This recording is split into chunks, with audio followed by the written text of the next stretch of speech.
Assalamualaikum warahmatullahi wabarakatuh.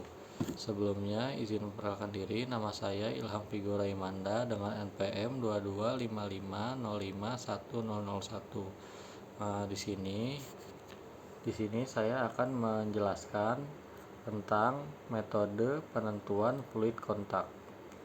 Nah, yang pertama itu ada pendahuluan, yang kedua ada metode untuk menentukan kontak fluida, yang ketiga ada studi kasus kontak fluida irreguler, dan yang terakhir ada kesimpulan. Yang pertama, mari kita masuk ke pendahuluan. Di sini saya akan menjelaskan konsep penting dalam teknik reservoir dan geologi migas, yaitu kontak fluida. Sebelum masuk lebih dalam, mari kita pahami mengapa pembahasan ini krusial dalam industri hulu migas. Hidrokarbon tidak berada di dalam sebuah danau bawah tanah yang kosong, melainkan terjebak dalam pori-pori batuan reservoir. Di dalam reservoir tersebut, hidrokarbon tidak sendirian, ia berdampingan dengan air. Selanjutnya, mari kita lihat grafik hitam putih di sebelah kiri pada gambar. Mari kita perhatikan diagram di sebelah kiri.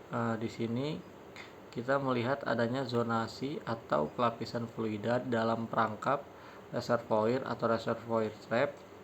Fenomena ini terjadi akibat adanya perbedaan densitas atau massa jenis dari masing-masing fluida yang dikontrol oleh gaya gravitasi. Secara berurutan dari atas ke bawah, kita bisa melihat yang pertama ada gas zone, yaitu gas bumi memiliki densitas paling ringan sehingga ia akan selalu bermigrasi dan menempati posisi paling atas di bawah batuan penutup atau cap rock. Yang kedua itu G/O contact atau gas oil contact. Ini adalah batas imajiner atau zona transisi tipis tempat bertemunya fase gas dan minyak. Yang ketiga ada oil zone. Di bawah zona gas terdapat zona minyak yang memiliki densitas lebih berat dari gas namun lebih ringan daripada air. Yang keempat ada transition zone. Perlu kita catat bahwa antara fluida tidak selalu memotong tajam. Ada zona transisi di mana saturasi minyak dan air bercampur akibat gaya kapiler batuan. Dan yang kelima ada oil water contact, yaitu batas antara minyak dan air bawah tanah. Di bawah batas ini terdapat free water surface yang sepenuhnya diisi oleh water zone atau air formasi. Selanjutnya, mari kita lihat ilustrasi penampang atau cross section di bagian tengah slide. Reservoir di alam nyata memiliki karakteristik yang bervariasi. Tidak semua reservoir memiliki 3 komponen fluida sekaligus. Yang pertama, kasus pertama, gas oil, menunjukkan reservoir yang hanya berisi gas dan minyak di atas lapisan serpih atau sel. Di sini terdapat gas oil kontak. Selanjutnya, kasus kedua, gas water. Beberapa lapangan hanya memiliki gas yang langsung perbatasan dengan air atau gas water contact tanpa adanya lapisan minyak yang ekonomis. Kasus ketiga atau oil water, ini adalah salah satu kasus paling umum di mana minyak bumi langsung berbatasan dengan air, oil water contact. Yang kasus keempat ada original versus current fluid contact.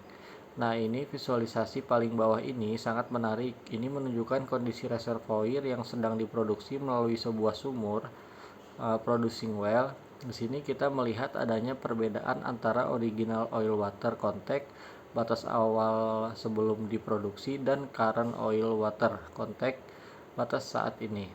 Seiring minyak disedot ke permukaan, air dari bawah akan mendesak naik atau water cooling atau water drive. Memahami pergeseran batas ini sangat penting agar sumur kita tidak kemasukan air terlalu cepat.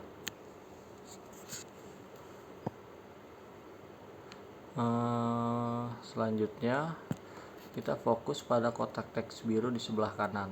Setelah melihat visualisasinya, mari kita tekankan definisinya. Apa itu kontak fluida?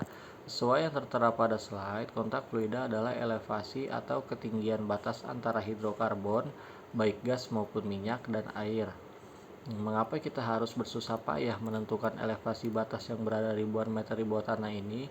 Fungsinya sangat vital bagi kelangsungan bisnis migas. Yang pertama, perkiraan cadangan lapangan volume estimation untuk menghitung berapa banyak volume minyak atau gas yang ada di dalam bumi. Nah, kita harus tahu volume batuan yang terisi hidrokarbon.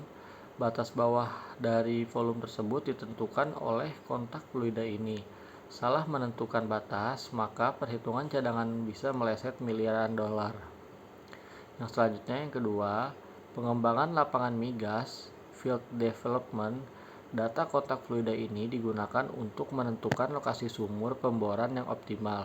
Kita tidak boleh mengebor terlalu dekat dengan water zone agar sumur tidak cepat memproduksi air, dan kita juga harus berhati-hati jika mengebor di dekat gas cap agar tidak terjadi gas coning. Yang selanjutnya,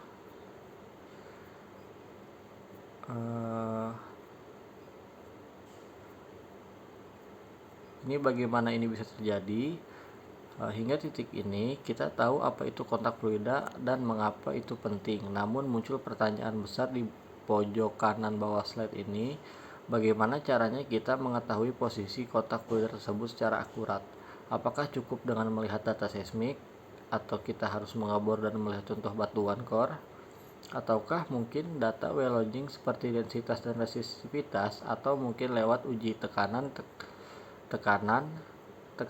kapiler? Pertanyaan how inilah yang menjadi inti dari presentasi saya hari ini.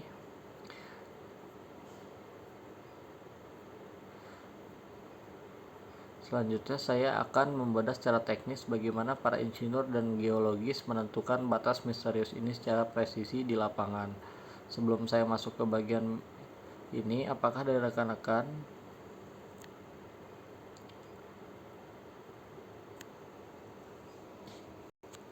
yang selanjutnya kita akan masuk ke metode penentuan fluid contact yang akan kita bahas di slide 2 ini.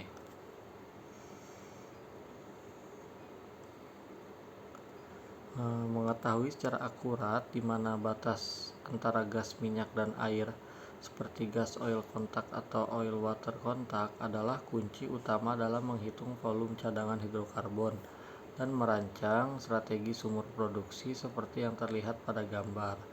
Proses ini tidak bergantung pada satu data saja, melainkan sebuah proses tangga modular yang saling melengkapi. Mari kita bedah satu persatu dari 5 metode utama yang digunakan. Metode pertama dan yang paling valid secara fisik di lubang sumur adalah fluid sampling. Di sini kita mengambil sampel fluid reservoir secara langsung untuk mengetahui jenis dan sifat fisiknya. Production text.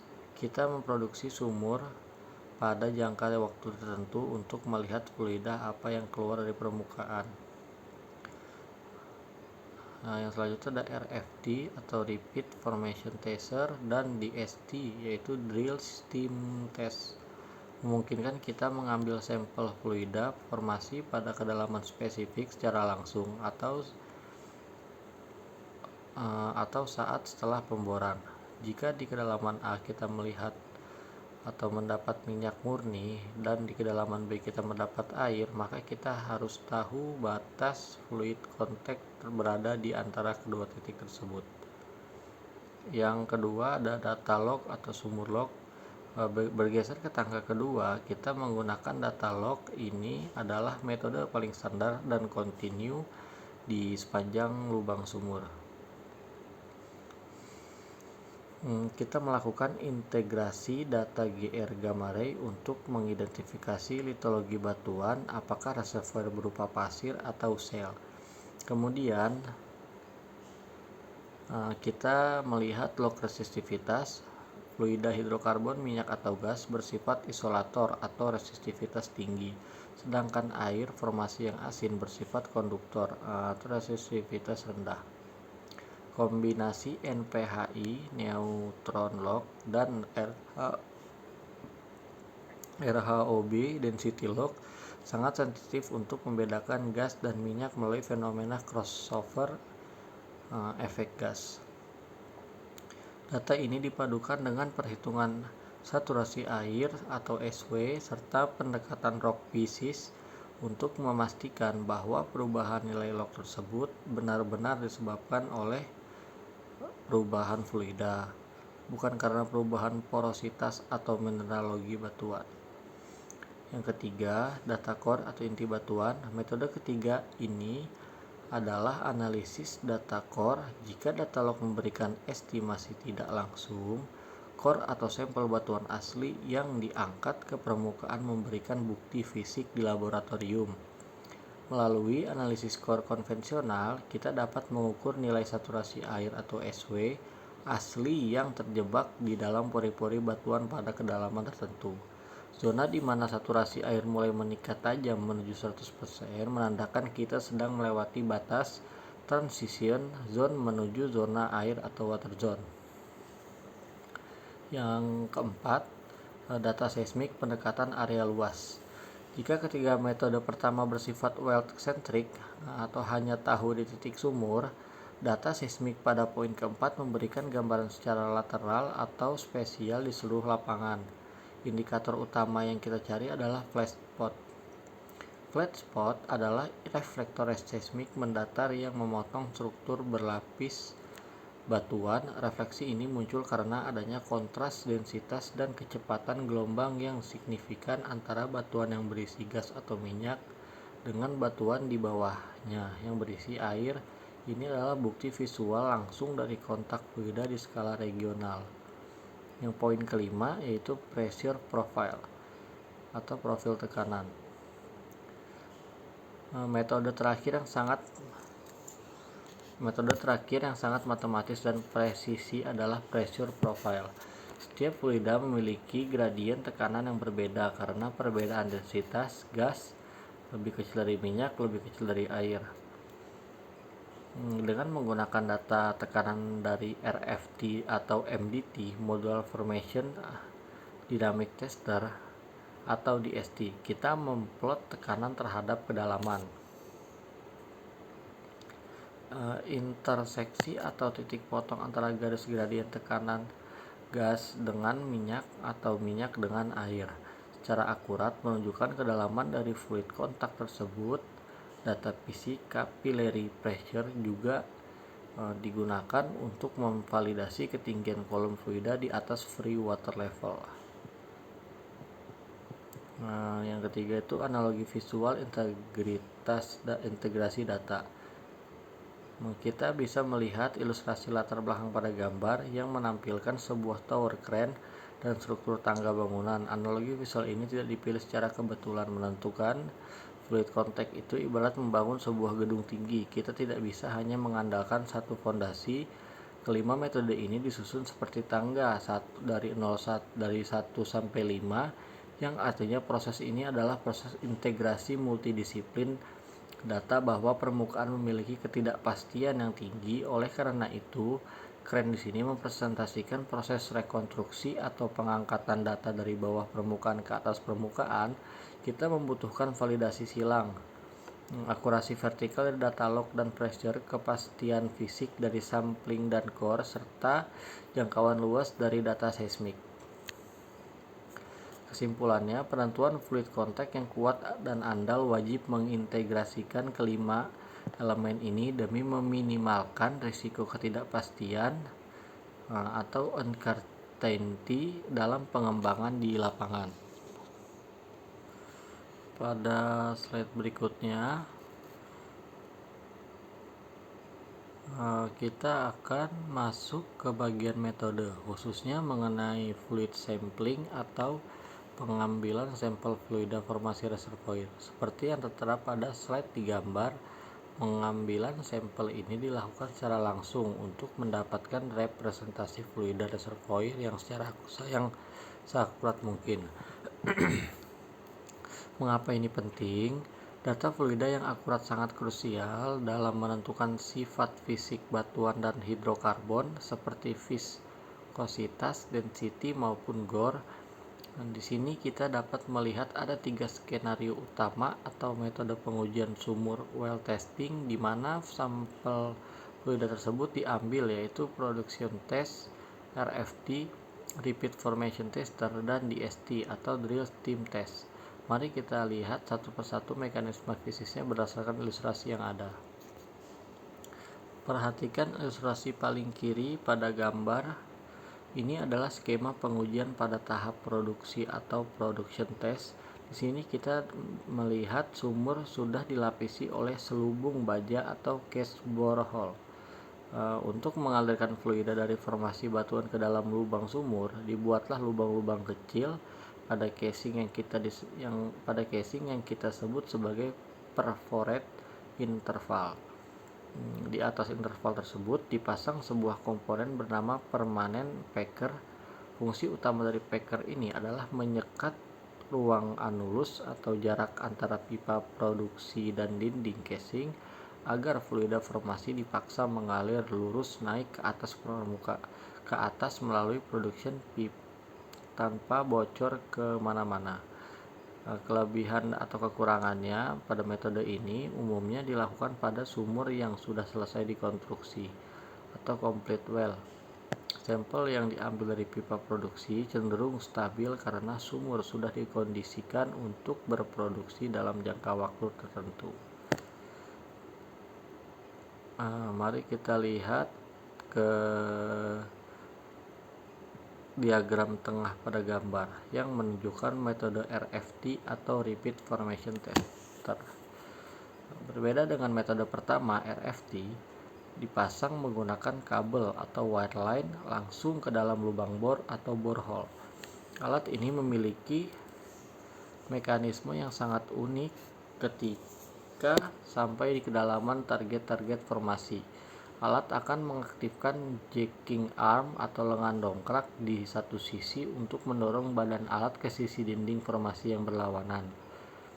Setelah alat menempel rapat, bagian sampler dan pressure measurement akan menusuk atau mengisolasi area kecil di dinding formasi untuk mengukur tekanan reservoir secara langsung dan menghisap sampel fluida dalam volume yang relatif kecil ke dalam tabung sampel.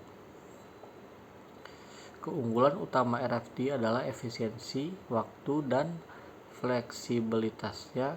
Kita bisa melakukan pengujian tekanan dan mengambil sampel di beberapa titik kedalaman yang berbeda dalam satu kali perjalanan alat. Penjelasan pada gambar kanan ini, mari kita lihat di sisi kanan gambar. Kita melihat skema DST atau drill steam test. Metode DST ini dilakukan menggunakan rangkaian pipa pemboran atau drill steam itu sendiri. Biasanya sebelum sumur diselesaikan secara permanen atau masih dalam tahap eksplorasi atau appraisal. Pada ilustrasi ini Anda bisa melihat adanya inflate packer di bagian atas dan bawah formasi.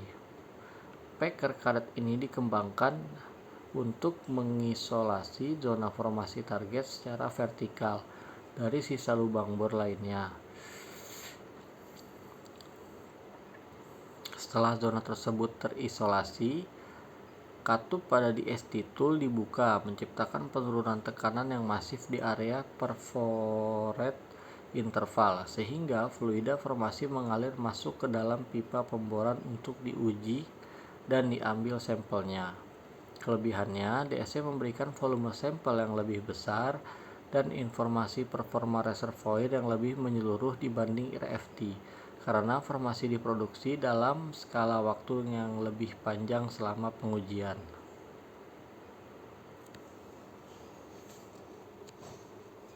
Baik, pada slide berikutnya kita akan melihat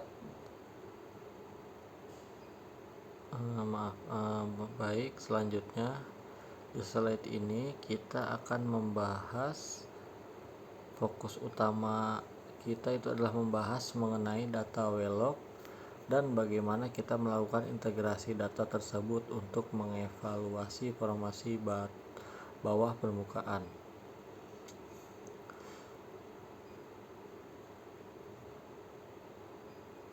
Di kotak biru di sebelah kiri atas gambar, kunci utama dari evaluasi formasi yang akurat bukanlah melihat satu log secara terpisah, melainkan integrasi data log seperti gamma GR, spontaneous, potensial, resisivitas, porositas, hingga log saturasi air. Ditunjukkan diagram skematik di kiri bawah yang mengilustrasikan respons dasar log SP dan resisivitas R saat melewati batas kontak fluida oil water contact. Yang selanjutnya saya akan menjelaskan bagaimana kita menentukan jenis batuan berdasarkan kedalaman. Mari kita bedah grafik log utama dari kiri ke kanan. Pertama, kita melihat kolom gamma ray pada rentang kedalaman 7000 hingga 7300 kaki. Poin pentingnya, identifikasi surface sel di kedalaman 7000 hingga 7050 ft dan di bawah 7230 feet nilai gamma ray tinggi, kurva menjorok ke kanan. Ini mengindikasikan kandungan radioaktif yang tinggi, menandakan zona non-reservoir berupa sel. Identifikasi pasir sand di kedalaman 7050 hingga 7230 feet, kurva gamma ray turun drastis ke kiri. Area kuning ini adalah zona defleksi rendah yang menandakan batuan pasir atau sand clean yang berpotensi menjadi reservoir utama kita. Selanjutnya, kandungan fluida di dalam reservoir batu pasir tadi. Setelah kita tahu bahwa zona kuning adalah reservoir sand, pertanyaan berikutnya adalah apa isinya? Disinilah peran kolom resisivitas. Zona hidrokarbon, perhatikan tentang kedalaman 7050 hingga 7180 feet. Nilai resisivitasnya melonjak tinggi ke kanan, area yang abu-abu, karena hidrokarbon, minyak atau gas, bersifat isolator listrik. Resisivitas yang tinggi mengonfirmasi adanya akumulasi hidrokarbon. Zona air terproduksi atau brainwater mulai kedalaman 7180 feet ke bawah. Nilai resisivitas turun drastis di area biru. Ini menandakan kita telah menembus zona air asin brine yang bersifat konduktif. Batas ini membantu kita menentukan fluid contact. Selanjutnya saya akan menjelaskan kombinasi log densitas neutron untuk membedakan gas dan minyak. Di kolom ketiga kita melihat parameter bulk density yang diintegrasikan dengan log porositas, neutron density. Disinilah letak analisis krusial untuk membedakan jenis hidrokarbonnya. Efek gas atau gas efek crossover pada rentang 7050 hingga 7110 feet terjadi separasi atau pemisahan kurva atau pemisahan yang sangat lebar antara kurva densitas dan neutron yang diarsir warna merah atau orange dengan keterangan crossover atau separasi. Fenomena efek gas ini karena densitas gas batuan sangat rendah sehingga kurva menunjukkan refleksi ekstrim yang saling bertolak belakang. Ini mengonfirmasi zona gas. Selanjutnya zona minyak, di bawahnya 7110 hingga 7180 feet, zona separasi menyempit yang diarsir hijau. Ini menandakan zona minyak di mana densitas fluida lebih tinggi daripada gas, namun resisivitasnya tetap stabil tinggi. Yang zona air bawah, di bawah 7180 feet, kurva kembali normal di zone brine, yaitu yang ditandai dengan warna biru. Jadi kesimpulannya, di kedalaman 7000 sampai 7050 feet batuan penutup atau shell caps rock. di 7050 hingga 7110, yaitu lapisan gas atau gas cap divalidasi oleh crossover yang lebar. Selanjutnya di 7110 dan 7180 feet, lapisan minyak atau oil zone, batas antara keduanya disebut gas oil contact atau GOC.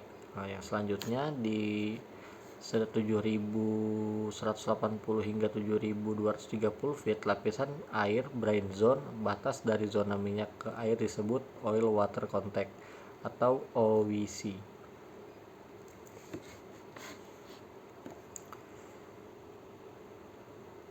Yang terakhir itu di 7230 feet kembali ke batuan dasar atau sepi. Lalu ini kenapa diblok dengan warna kuning? Nah, seperti yang terlihat jelas pada gambar penandaan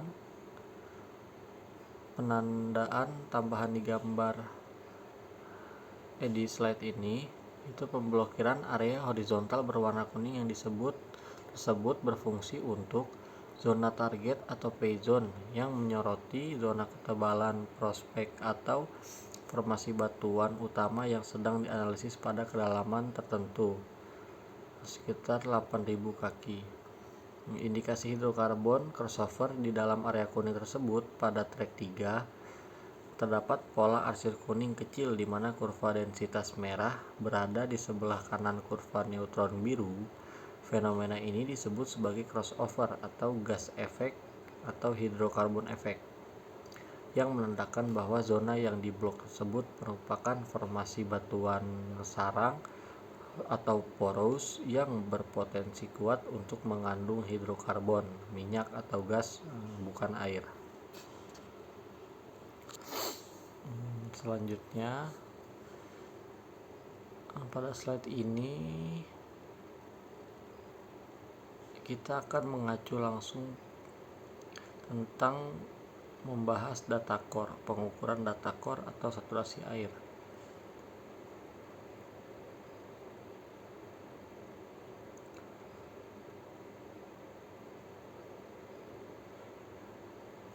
Mari kita lanjut ke pembahasan mengenai data core, khususnya yang berfokus pada pengukuran saturasi air. Bisa kita lihat pada bagian navigation bar di bawah slide. Saat ini kita berada di bab metode, tepatnya pada halaman 13 ini. Sebelumnya kita membahas latar belakang secara makro. Di sini kita akan membedah bagaimana data core fisik diambil dan bagaimana data tersebut digunakan untuk melakukan kalibrasi atau validasi terhadap log sumur well log yang kita miliki.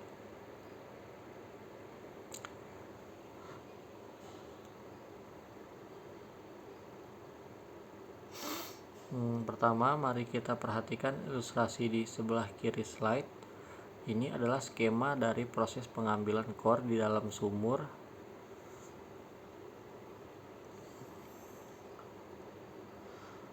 Di dalam sumur pemboran menggunakan metode sidewall coring atau alat pengeboran core. Mekanisme kerjanya, di sana terdapat komponen utama bernama coring bit yang berputar secara mekanis untuk memotong batuan formasi di dinding sumur. Setelah batuan terpotong, sampel batuan silindris kecil yang disebut samples atau core plugs akan ditarik dan disimpan ke dalam kamar penampung dalam tool tersebut, sebelum diangkat ke permukaan. Mengapa kita membutuhkan sampel fisik ini? Pengukur saturasi air langsung dari batuan di laboratorium memberikan kita data paling nyata atau ground truth. Data laboratorium ini yang nantinya akan menjadi jangkar kebenaran untuk mencocokkan interpretasi data bawah permukaan kita. Selanjutnya, mari kita beralih ke bagian kanan slide, di mana kita melihat visualisasi grafik well logging yang sangat menarik. Di sini ditampilkan dua panel log utama yang membandingkan interpretasi log sebelum dan sesudah divalidasi dengan data core.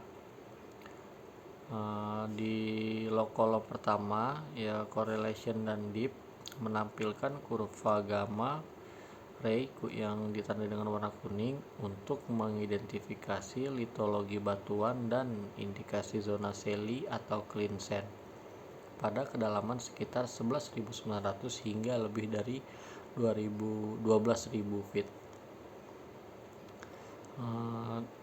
Log kolom kedua yaitu resistivity.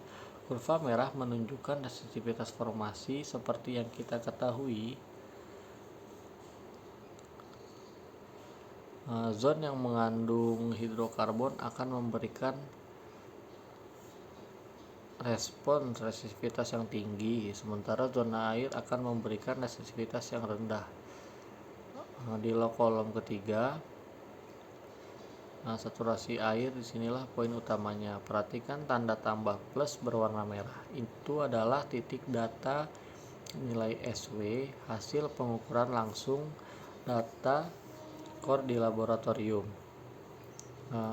Pada grafik sebelah kiri, kita melihat titik-titik data core SW diplot bersandingan dengan ruang kosong atau model awal.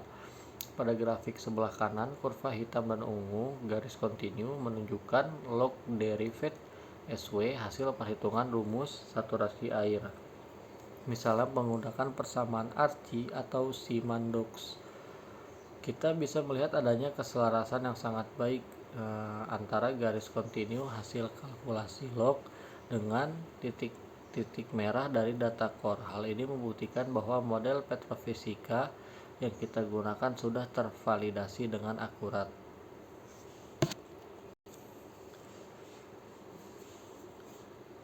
Yang selanjutnya, penentuan batas OEC. Poin kritis yang berhasil dikonfirmasi melalui integritas data ini adalah penentuan OEC atau oil water contact yang ditunjukkan oleh panah ungu horizontal di bagian bawah. Di atas garis OEC, nilai saturasi air dari core maupun log berada di nilai yang rendah, yang menandakan zona minyak atau hidrokarbon yang tinggi. Namun, tepat di garis OEC ke bawah, di sekitar kedalaman 12.010 feet, nilai SW melonjak drastis mendekati 100% atau 1.0, yang menandakan kita sudah masuk ke zona air atau aquifer. Jadi kesimpulannya, pengukuran data core bukan hanya sekadar pelengkap, melainkan pilar penting dalam mengurangi tingkat ketidakpastian interpretasi log. Dengan klopnya data log dan data core pada slide ini, kita bisa melangkah ke tahap berikutnya, yaitu yang akan dibahas pada slide berikutnya. Pada slide ini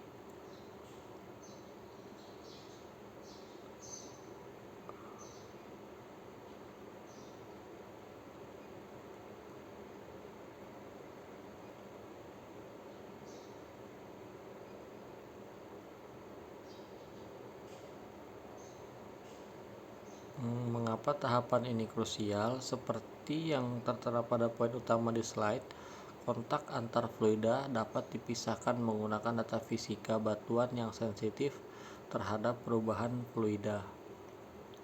Dalam eksplorasi atau karakterisasi reservoir, mendeteksi keberadaan hidrokarbon dan memisahkannya dari air reservoir seringkali menjadi tantangan besar jika kita hanya mengandalkan log konvensional tunggal.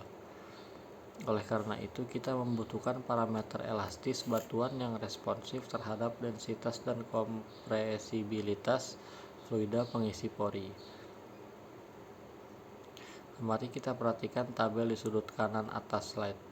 Untuk melakukan analisis yang sensitif terhadap fluida, kita melakukan transformasi dari log impedansi akustik standar menjadi parameter lem, yaitu lambda dan mu. Lambda rho diperoleh dari kombinasi P impedance dan S impedance menggunakan persamaan yang tertera pada slide. Parameter lambda sangat sensitif terhadap kompresibilitas batuan, yang artinya ia sangat peka terhadap perubahan jenis fluida di dalam pori, apakah itu gas, minyak, atau air. Mu rho diperoleh dari S impedance dengan persamaan yang tertera. Parameter mu mepresentasikan rigiditas atau kekakuan matriks batuan. Karena fluida tidak memiliki ketahanan geser, nilai mu ini murni dipengaruhi oleh matriks batuan atau litologi dan cenderung konstan terhadap perubahan fluida. Lambda over mu, rasio ini dihitung dengan membagi lambda rho dengan mu rho. Rasio ini menjadi indikator yang sangat kuat karena mengisolasi efek fluida terhadap matriks batuannya. Sekarang mari kita bedah visualisasi data log di bagian bawah slide. Di sini kita melihat penampang log sumur terintegrasi yang mendeteksi perubahan zona batuan, sel, dan interbed silty sandstone serta zona fluida. Perhatikan kotak merah yang diperbesar di sisi kanan bawah. Di sana terdapat batasan zona yang ditandai dengan garis merah atau kontak gas, garis hijau kontak atau kontak minyak, dan di bawahnya ada air atau water. Kita bisa melihat pola anomali yang jelas pada parameter berikut. Yang pertama, densitas dan gamma ray. Gamma ray menunjukkan pola silty sandstone di area reservoir pada zona gas. Nilai densitas terlihat mengalami penurunan atau defleksi ke kiri. Yang kedua, rasio VP atau VS mengalami penurunan yang signifikan, drop tepat saat memasuki zona gas dan sedikit naik di zona minyak. Yang ketiga, ada Poisson's ratio menunjukkan tren penurunan yang serupa dengan VP atau per VS di zona hidrokarbon. Yang keempat, ada lambda over mu menunjukkan sensitivitas yang paling tajam. Nilainya turun drastis pada zona gas, meningkat sedang pada zona minyak, dan bernilai paling tinggi pada zona air. Korelasi fisik dari grafik tersebut diringkas dengan sangat baik dalam kotak biru di tengah slide, yang menjadi aturan emas golden rule dalam studi kasus ini.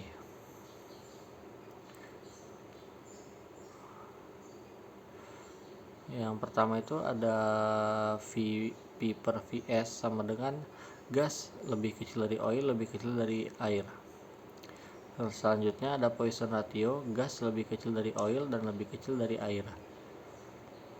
Selanjutnya ada lambda atau mu, gas atau lebih kecil dari oil dan lebih kecil dari air.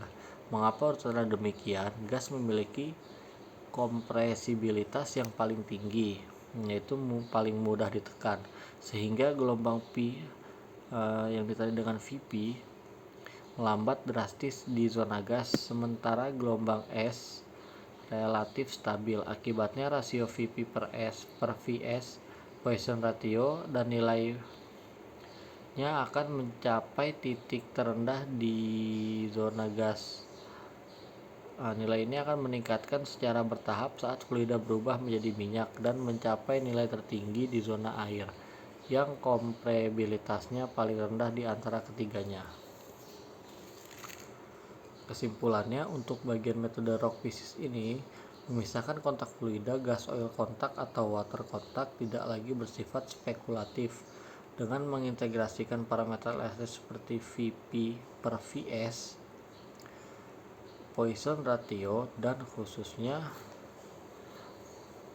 kita memiliki alat validasi yang sangat kuat dan sensitif untuk memetakan penyebaran hidrokarbon secara lateral maupun vertikal.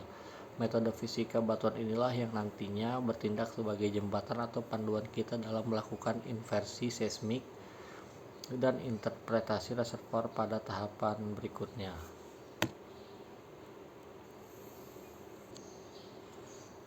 Pada slide berikutnya saya akan membahas bagian dari metodologi penelitian kita yang berfokus pada interpretasi data seismik, khususnya dalam mengidentifikasi indikator hidrokarbon langsung atau yang biasa disebut direct hydrocarbon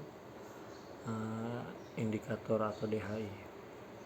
Jika kita perhatikan pada gambar, fokus utama kita adalah fenomena yang disebut flat spot. Apa itu flat spot? Secara definisi, flat spot digambarkan pada penampang seismik sebagai tampilan reflektor yang posisinya mendatar atau flat dan umumnya berasosiasi dengan bright spot, penebalan amplitudo kuat di bagian atasnya. Mengapa reflektor ini bisa mendatar di tengah-tengah struktur yang melengkung atau melipat? Jawabannya adalah karena adanya kontak fluida. Kontak ini bisa berupa batas antara gas dengan air, gas dengan minyak, maupun minyak dengan air, karena fluida selalu mencari kesetimbangan horizontal akibat gravitasi. Maka batas bending antar fluida tersebut akan memantulkan gelombang seismik secara mendatar. Mari kita bedah visualisasi di sebelah kiri gambar. Di sana terdapat model reservoir hidrokarbon, struktur antiklin. Kita bisa melihat dengan jelas bagaimana zona hidrokarbon, baik gas atau minyak, berada di puncak struktur, sementara di bawahnya terdapat water contact. Mekanisme akustik impedansi. Gelombang seismik merespon perubahan densitas dan kecepatan gelombang antar lapisan. Tabel densitas fluida. Perhatikan tabel typical fluid density range di bagian bawah tengah. Gas memiliki densitas sangat rendah, yaitu hanya sekitar 0,00073 hingga 0,50 G per cm3. Oil minyak berkisar antara 0,50 hingga 1,0 G per cm. Brine atau air asin memiliki densitas paling padat, yaitu 1,0 hingga 1,2. Perbedaan nilai densitas yang kontras antara gas atau minyak dengan air asin inilah yang menciptakan perubahan akustik impedance atau AI yang drastis. Kontras yang kuat ini menghasilkan refleksi seismik horizontal yang tajam yang kita sebut flat spot. Namun ada catatan penting atau kekurangan yang tertera pada teks slide. Kontak minyak dan air, oil atau water contact, sering kali sulit terlihat pada penampang seismik. Mengapa? Karena selisih densitas antara minyak 0,5 sampai 1 dan air 1 sampai 1,2 tidak terlalu signifikan jika dibandingkan dengan kontras antara gas dan air. Namun akibatnya kontras impedansi yang ditimbulkan tidak mencukupi untuk menghasilkan reflektor flat spot yang tegas. Selanjutnya mari beralih ke bagian kanan gambar, di mana kita membandingkan dua jenis pemrosesan data seismik, 3D PSDM di bagian atas dan SWOT 2D PSDM di bagian bawah. Kelemahan data PSDM pada penampang SWOT 2D PSDM, kita melihat adanya gangguan berupa out of plane reflection, refleksi luar bidang penampang. Hal ini terjadi karena PSTM bermigrasi dalam domain waktu yang kurang akurat dalam menangani variasi kecepatan lateral yang kompleks.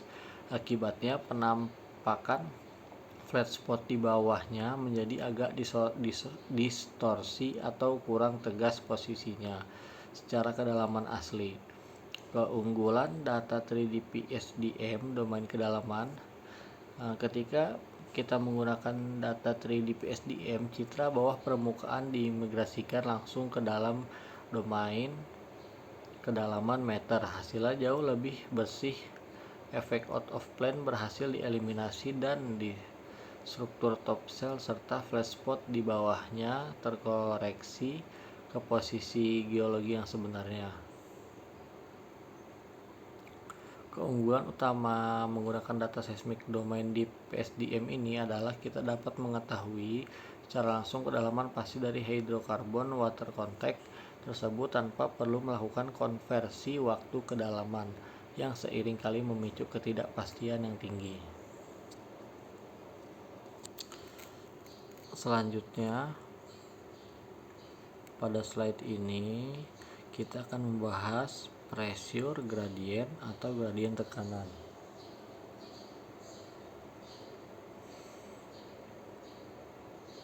Data ini umumnya diperoleh melalui pengujian formasi seperti RFT, MDT, maupun DST. Mengapa pemahaman gradien tekanan ini krusial? Karena variasi tekanan terhadap kedalaman deep adalah kunci utama bagi kita untuk mengidentifikasi jenis fluida di dalam reservoir, mengetahui batas-batas fluida, serta menentukan tekanan reservoir itu sendiri. Mari kita perhatikan grafik yang ada di sebelah kanan slide. Di sini terdapat plot deep kedalaman pada sumbu Y vertikal dan pressure pada sumbu X horizontal. Dari grafik tersebut kita bisa melihat adanya perubahan kemiringan garis yang sangat jelas. Pertama, garis merah atau gas gradien berada di bagian atas. Garis ini cenderung lebih tegak. Mengapa? Karena densitas gas sangat ringan, sehingga penambahan tekanan terhadap kedalaman nilainya kecil, yaitu sekitar 0,1 psi atau feet.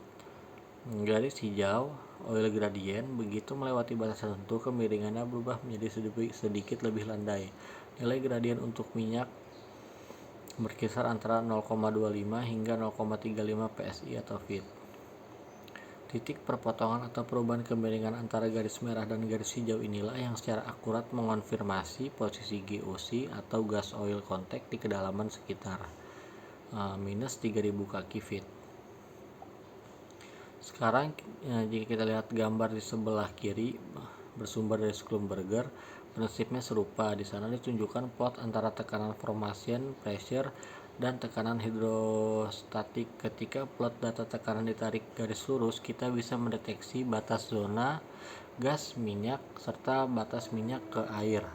Di dalam kotak teks bawah disebutkan juga sebagai referensi bahwa air memiliki gradien paling besar atau landai, yaitu 0,4 hingga 0,55 psi per feet karena densitasnya paling padat di antara ketiganya. Selanjutnya kita akan membahas studi kasus fluid contact irregular. Geometri fluid contact atau geometri kontak fluida di dalam reservoir. Secara umum, fluida di dalam reservoir yaitu gas, minyak atau oil, dan air atau water akan terpisah berdasarkan densitasnya. Namun batas atau kontak antar fluid ini tidak selalu berbentuk garis lurus horizontal sempurna yang biasa kita bayangkan. Pertama, gambar A, horizontal contact. Ini adalah kondisi ideal untuk hidrostatik. Kontak fluida berbentuk datar sempurna karena batuan reservoir bersifat homogen dan tidak ada aliran fluida lateral. Yang kedua, gambar B, tilt contact. Di sini kita melihat kontaknya miring. Fenomena kontak miring ini umumnya disebabkan oleh adanya pergerakan atau aliran bawah tanah yang konstan sehingga mendorong dan membiringkan batas fluida tersebut. Selanjutnya di sebelah kanan atas, bawah, dan bawah kita melihat variasi yang dikontrol oleh kondisi geologi. Pada gambar C, heterogeneity contact. Kontak fluida menjadi tidak beraturan karena adanya heterogenitas reservoir, perbedaan jenis litologi, dan variasi permeabilitas lapisan batuan menyebabkan ketinggian kontak fluida berbeda di setiap zona. Meskipun secara elevasi masing-masing litologi tetap konstan. Gambar D, irregular contact. Kondisi kontak yang tidak teratur ini bisa terjadi akibat adanya hambatan semi permeabel seperti patahan atau fault, seperti yang terlihat pada garis diagonal. Hambatan ini menyekat reservoir yang sebenarnya homogen, sehingga posisi kotak minyak air di sisi kiri dan kanan patahan menjadi berbeda. Kesimpulannya, memahami keempat jenis geometri kontak fluida ini, baik yang horizontal, miring maupun tidak teratur, sangat krusial bagi kita.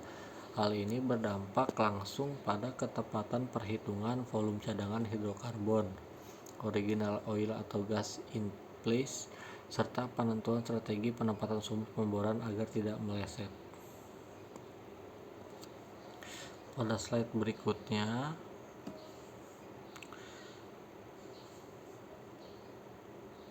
kita akan membahas mengenai fenomena hidrodinamik gradien atau gradien hidrodinamik pada reservoir seperti yang bisa kita lihat pada gambar. Secara umum, dalam kondisi hidrostatik atau air yang diam, batas kontak antar fluida seperti gas oil kontak atau GOC dan oil water kontak atau OWC idealnya berbentuk garis horizontal yang rata. Namun, pada kasus yang ditunjukkan di slide ini, kita melihat adanya fenomena unik di mana batas kontak fluida tersebut mengalami kemiringan atau tilt. Mari kita perhatikan visualisasi pada gambar.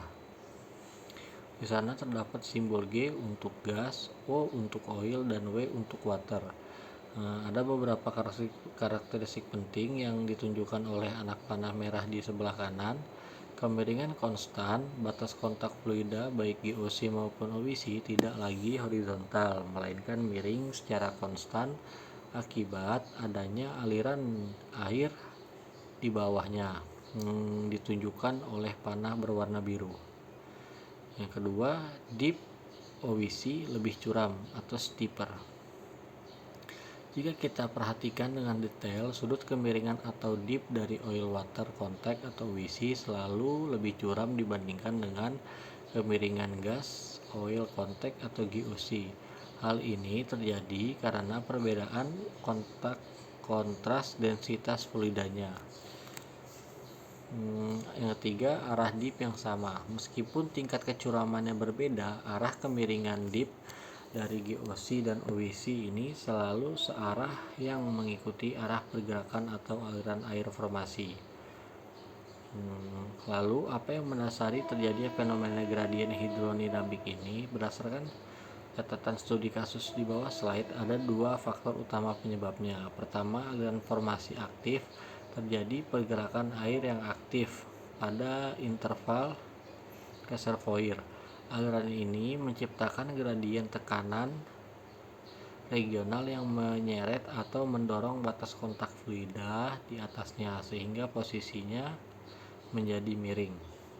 Selanjutnya, yang kedua, migrasi hidrokarbon yang aktif. Fenomena ini juga mengindikasikan bahwa proses pengisian hidrokarbon atau hidrokarbon charging masih terus berlangsung, atau terjadi proses migrasi hidrokarbon yang usianya relatif baru secara geologi. Pemahaman mengenai gradien hidrodinamik ini sangat krusial dalam dunia eksplorasi dan pengembangan lapangan. Jika kita salah mengira batas kontak ini selalu horizontal, kita berisiko salah menghitung volume cadangan OOIP atau OGIP, atau bahkan salah menempatkan lokasi sumur pemboran. Pada slide selanjutnya, kita akan membahas mengenai heterogeneity kontak atau kontak fluida pada reservoir yang heterogen. Secara definisi, heterogeneity kontak phases adalah satu kondisi di mana posisi dan karakter dari kontak fluida, baik itu oil water kontak, gas oil water kontak maupun gas water kontak, sangat dipengaruhi oleh perubahan fasies batuan reservoir. Ketika fasies batuan berubah, sifat petrofisikanya seperti porositas, permeabilitas, ukuran pori, hingga tekanan kapiler juga ikut berubah. Akibatnya distribusi fluida di dalam reservoir tidak tersebar secara seragam. Selanjutnya mari kita bedah visualisasi yang ada pada gambar. Di sini terdapat dua grafik yang saling berhubungan. Grafik A di sebelah kiri menunjukkan kurva tekanan kapiler terhadap saturasi air untuk dua fases yang berbeda, yaitu fases A dan fases B. Garis putus-putus di tengahnya mempresentasikan profil saturasi (saturation profile) pada sumur. Perhatikan bahwa terdapat perubahan tajam atau belokan pada garis putus-putus tersebut. Ini mengindikasikan terjadinya transisi atau perubahan fases batuan yang ditembus oleh sumur. Selanjutnya yang grafik B di sebelah kanan memperlihatkan model reservoir berlapis diagonal yang dibatasi oleh sebuah ceiling vault di sisi kanan. Garis vertikal di tengah merupakan posisi sumur yang kita bor. Di sini kita bisa melihat stratigrafi batuan berpindah dari fases A masuk ke fases B dan kembali lagi ke fases A. Selanjutnya, poin yang paling krusial yang ditunjukkan oleh studi kasus ini adalah perbedaan antara free water level atau free water surface dengan kedalaman OWC yang sebenarnya. Meskipun elevasi free water surface bernilai sama di semua fases, yang ditegaskan pada catatan merah di kanan bawah slide, posisi kedalaman OWC real di setiap fases ternyata berbeda-beda. Kenapa ini bisa terjadi? Hal ini disebabkan karena adanya perbedaan displacement pressure atau tekanan untuk masuk minimum pada masing-masing fases batuan. Fases dengan pori-pori yang lebih kecil akan menahan air lebih tinggi akibat gaya kapiler sehingga menghasilkan elevasi OWC yang lebih tinggi, seperti yang ditunjukkan oleh panah tebal pada fases B. Akibatnya batas kontak minyak air di lapangan tidak berupa gas lurus horizontal tunggal, melainkan berundak-undak mengikuti batas fases batuannya. Yang terakhir,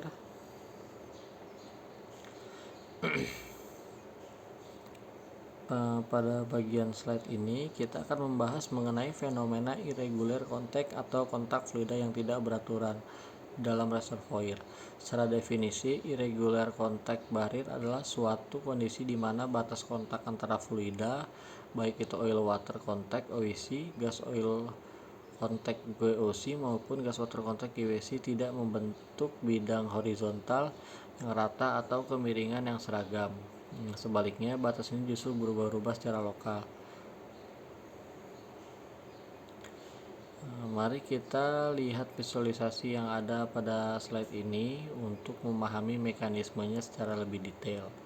Pada grafik A, di sisi kiri atas ditunjukkan kurva tekanan kapiler. Di sini kita bisa melihat karakteristik kapiler yang berbeda antara batuan reservoir utama dengan batuan barir A, B, dan C. Perbedaan displacement pressure inilah yang mendasari mengapa fluida tertahan pada ketinggian yang berbeda. Pada diagram blok B di bagian bawah, diagram ini mengilustrasikan bagian proses pengisian charging reservoir dari arah kiri menghasilkan elevasi kontak fluida yang berbeda-beda. Akibatnya adalah sekat-sekat tersebut. Yang pertama, perhatikan bed A lapisan bawah. Tekanan perpindahan dari bed A menyebabkan perbedaan elevasi kontak bebas air antara O atau W CNT1 dan O per W CNT2. Yang kedua, bergerak ke kanan, kita menemui fault B. Efek penyetakan dari patahan B ini menghasilkan perbedaan ketinggian yang signifikan antara O per W dan CNT1 dan O per W CNT3. Terakhir, di sisi paling kanan terdapat mineralized fracture C. Kekar yang terisi mineral, hambatan dari rekahan termineral ini memisahkan zona sehingga menciptakan variasi elevasi lagi antara O per W CNT3 dan O per W CNT4. Selain itu, kita juga bisa melihat adanya akumulasi gas G per O CNT di bagian atas, di mana kolom gas tersebut tidak cukup tebal untuk menembus atau melewati batas patahan fault.